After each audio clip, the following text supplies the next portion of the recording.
他给我非常深刻的印象就是他在法庭上的思路他的表达，他的这个逻辑都非常的清晰。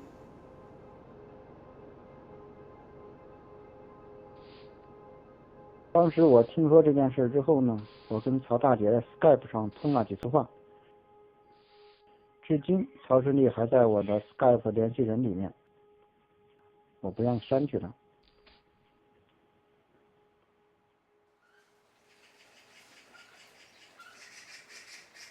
Her grievances started with the housing issue, and she wanted to disclose, corruption. And we invited her to the training, which a part of it is how to use UN human rights instruments to do advocacy at home. She came in with a group of about 30 people, and she was the only one who had already known about the UPR and inside and out. She knows all the details, and she even produced a big stack of documents of victims of violations, and we were totally amazed. We've been doing this training for 8 years. We never met a person like that.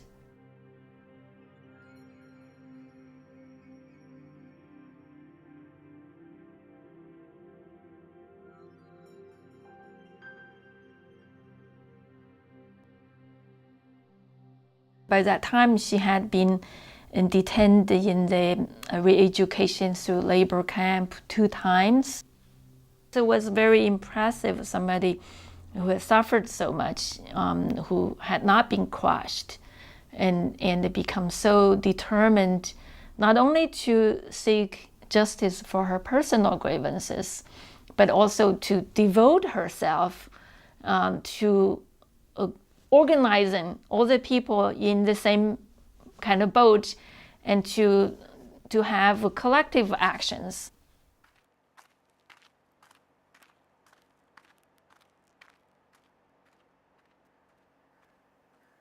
我现在是在软禁中，我们很思念曹大姐。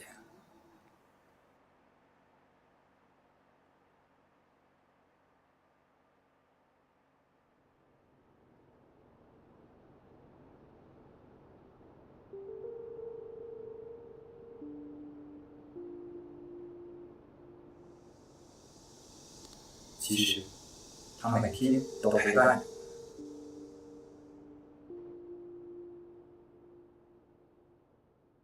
She's very soft-spoken, very thoughtful, very determined. You would not imagine that she, in the end, has so much power and strength. And she has this sharp focus on using the process of UPR to expose the lies that the government is telling the world.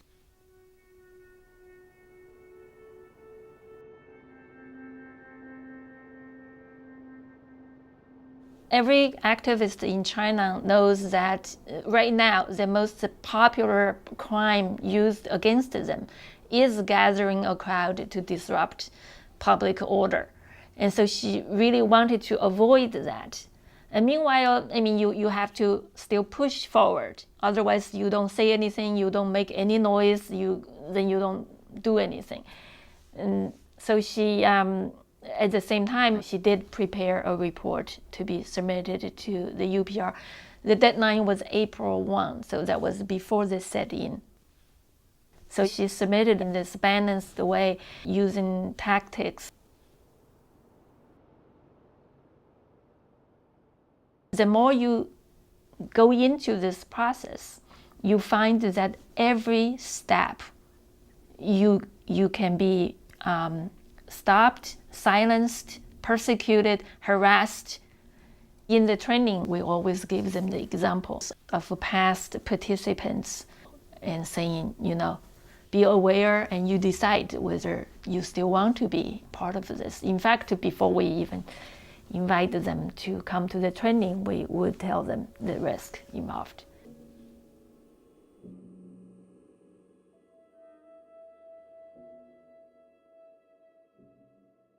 We provided her with training in early 2013 in relation to the use of international human rights mechanisms to promote human rights at the national level. And it was en route to an ISHR training course in Geneva that she was intercepted and detained by Chinese police at Beijing airport. She was charged with illegal assembly and picking quarrels and making trouble. And that's kind of a catch-all phrase for human rights activists or for human rights defenders in China. It's a way to shut them up, a way to silence them, and to make sure the world doesn't see them anymore, doesn't hear them, but it also serves as a threat to others who do this work.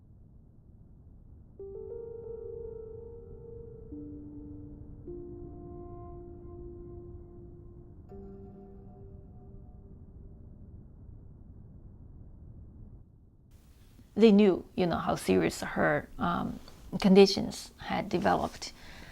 So after 5 months in detention, they reject repeated requests by the lawyers and family to have her on bail for medical parole or,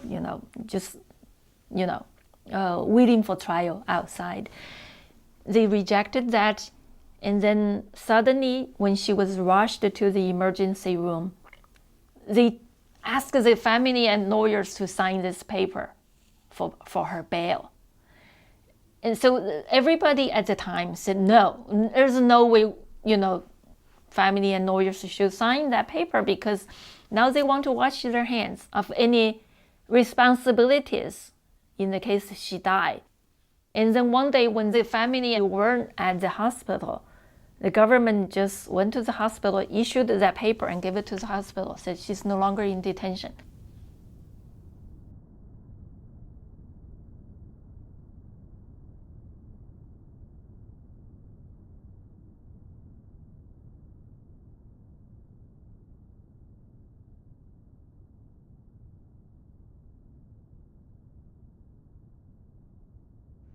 其实我觉得我也挺亏欠曹大姐的。我觉得我可能好多事情没有来帮上她的忙，没有来和她一起做，想想心里面也特别难受。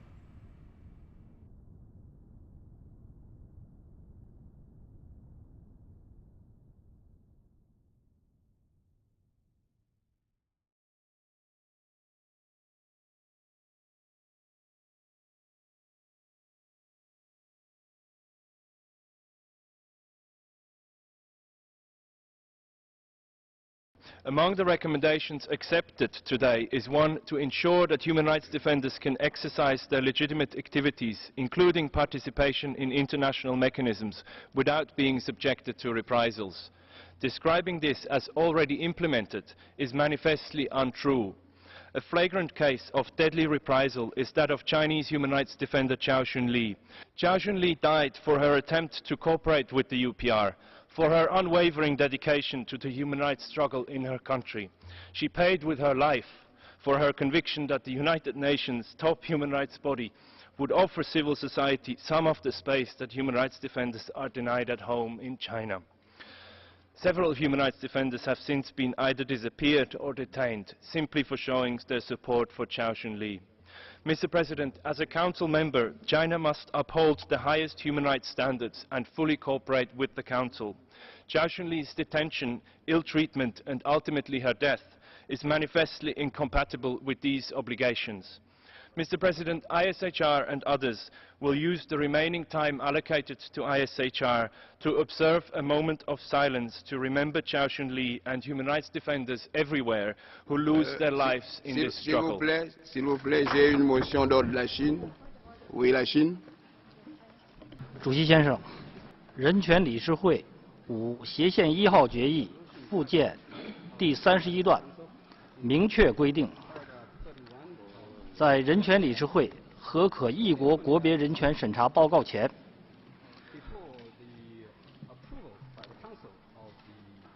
除国家外的其他相关利益攸关方，只能做一般性评论。Over time, you can see that the Chinese government's approach has changed. In the past, they would not engage with these international institutions. More often, we've seen that the Chinese government will use international institutions like the UN to silence critics. They'll use them to cover up their own human rights abuses. 我再一次希望主席马上做出裁决。International human rights groups tried to bring forward a moment of silence for Cao Shunli's death. And you saw how hard the Chinese government worked within the procedures of the UN to silence that, to say that, effectively to tell the world that she had not died, that her life had not been sacrificed to try to tell the truth. Je donne la parole à Cuba. Muchas gracias, señor presidente. Como tengo el uso de la palabra, apoyamos plenamente la cuestión de orden presentada por la delegación de China. Las reglas de procedimiento. يؤيد وفد بلادي نقطة النظام التي تقدم بها وفد الصين حيث إننا بقدر قناعاتنا بحق. Venezuela apoya la moción de orden dada por la delegación de China. La délégation algérienne soutient le point d'ordre qui a été soulevé par la délégation chinoise. We knew that some NGO was going to propose. We're all watching and tweeting. And we saw China draw all the rabbits from the hat and trying to stop it without even thinking of the consequences that by behaving that way, they're inadvertently drawing a lot more attention. So we tweeted, Cao Shunli in the sky, in heaven. They stopped you from going to Geneva to bring your voice, your concerns to the Human Rights Council. And now, because of what happened, your voice now is vibrating in such power. Nobody would ever have anticipated one single individual could have such a loud voice in this chamber.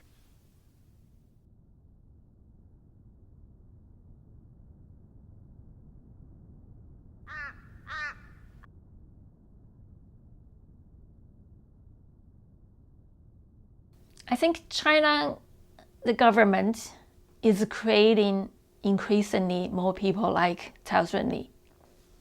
There are a lot of people who are determined to fight for their rights. Not only they now know their rights, and then they see how stark the contrast between what the government says and the government does.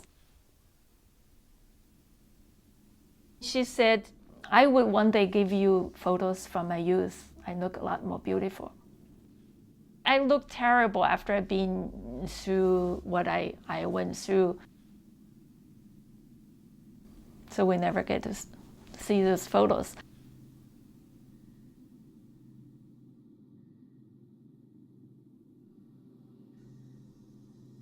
我们看到了她，曹轩女士。